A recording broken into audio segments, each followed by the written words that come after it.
The brave little fox. In a quiet forest, there lived a young fox named Rusty. Rusty was small and clever, but he was also shy. He loved to explore the forest, but he always stayed close to his den. The forest was big and full of animals, some friendly and some dangerous. Rusty liked to watch from a distance, hidden in the tall grass or under a bush. One bright morning, Rusty decided to visit the river. It was his favorite place in the forest because the water was cool and clear, and he could watch the fish swim by. The riverbank was peaceful, and Rusty enjoyed walking along the soft ground, listening to the sound of the flowing water. As he sniffed the air and looked for something to eat, Rusty heard a strange sound. It was a faint cry, like someone calling for help.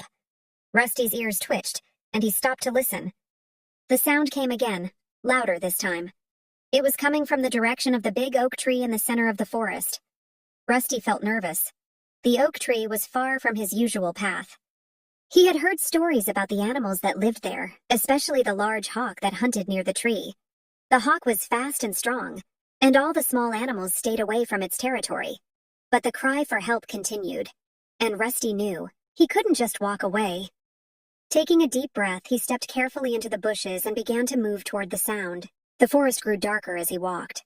The tall trees blocked out the sunlight, and the air felt cool and still.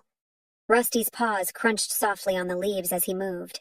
His heart was beating fast, but he kept going. Soon, Rusty reached the oak, a tree.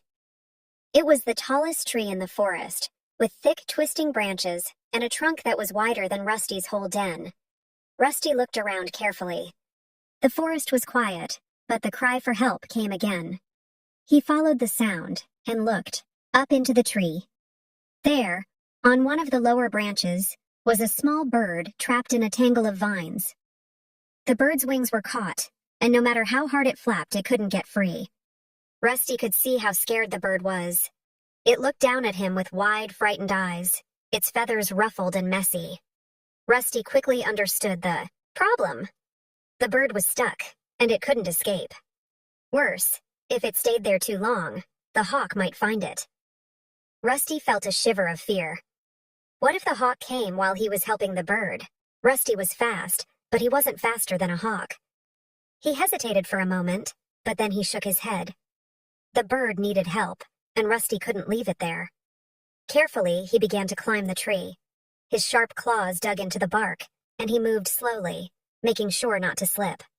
The branch swayed gently in the wind, but Rusty didn't stop. When he reached the bird, Rusty could see how tightly the vines were wrapped around its wings. He started chewing on the thick vines, pulling and tearing them with his teeth. It wasn't easy, and the vines tasted bitter, but Rusty didn't give up. The bird stayed still, watching him with hopeful eyes. Bit by bit, Rusty freed the bird. Finally, the last vine snapped, and the bird was free. It spread its wings and flew up into the air, circling above the tree. Rusty felt proud, but he knew he couldn't stay there. He looked around nervously. The forest was quiet, but then a shadow passed over the ground. The hawk had arrived. Its sharp eyes scanned the area, and it let out a loud cry. Rusty's heart raced. He scrambled down the tree as fast as he could, his claws sliding on the bark. As soon as his paws touched the ground, he darted into the bushes, moving quickly and quietly. The hawk flew above, but Rusty stayed hidden, weaving through the tall grass and trees. He didn't stop running until he was back near the river, where he finally rested under a bush. His chest rose and fell as he caught his breath. But he felt proud. He had been brave, even when he was scared. As the sun began to set, Rusty stretched out on the soft grass. The forest was peaceful again, and Rusty felt safe. Just as he was closing his eyes to rest, he heard a soft flutter of wings. He looked up and saw the small bird he had rescued. It carried a shiny red berry in its beak. The bird placed the berry in front of Rusty, chirped happily, and flew away into the trees. Rusty looked at the berry and smiled. He was just a small fox, but today he had made a big difference. The end.